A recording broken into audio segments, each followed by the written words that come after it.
Chapter 14. Return to Cairo. Saladin took the first train from Venice to Rome.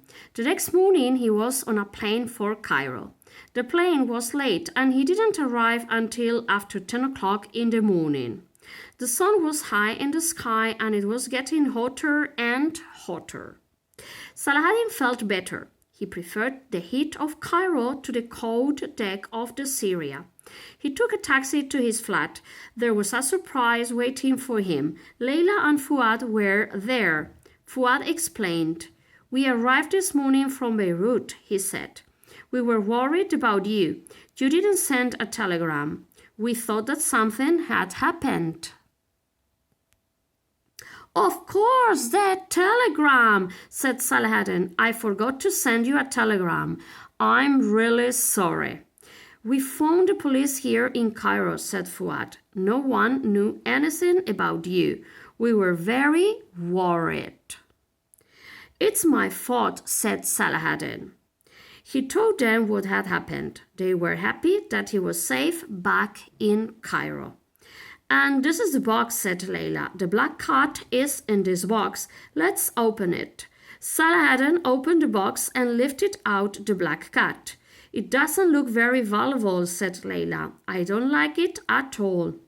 "We don't know its value," said Saladin. "We will take it to the Cairo Museum tomorrow." "Then you can have a holiday," said Leila. "You need a rest. Perhaps you'll show us around Cairo." "That won't be a rest," replied Saladin.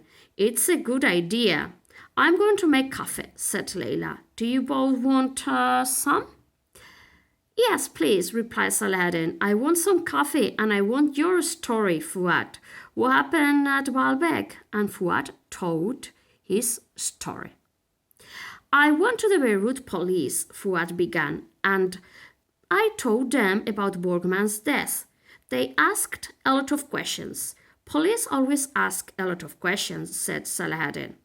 "I told them about Peterson," continued Fuad, "and I said that he had gone to Athens." "Did they believe you?" "Not at first," replied Fuad. "Then I told them about the black cat. I gave them Borgman's message. I told them about the cafe in Baalbek and about Youssef. Then they believed me." "And what happened next?" asked Saladin. "The police asked me to help them," replied Fuad.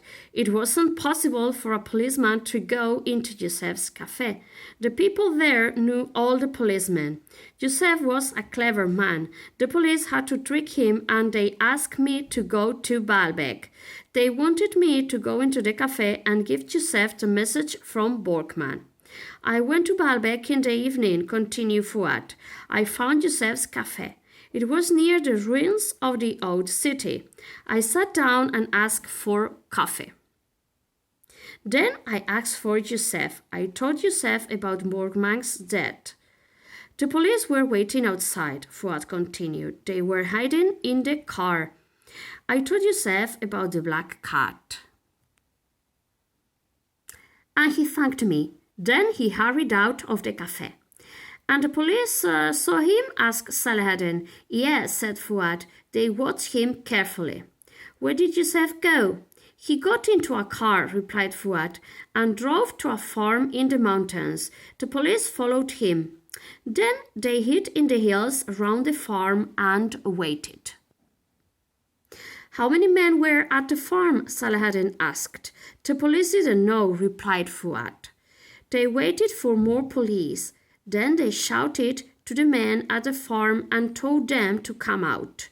"Didn't the men at the farm shoot at the police?" "No, they didn't," replied Fuad. "There were only 3 of them at the farm. Borgman was dead and Peterson was on the Syria. The 3 men came out without shooting. The police took them away. They are now in prison." "Did they catch the leader of the gang?" asked Saladin. "Youssef was the leader," replied Fuad. "He's now in prison with the others." "Youssef is in prison," said Saladin. "Borgman's dead and so is Peterson. That's the end of the Baalbek gang." And 3 of the Red Hand gang were killed in the black cart. said Layla. That's true, said Saladin. We'll have no more trouble for some time.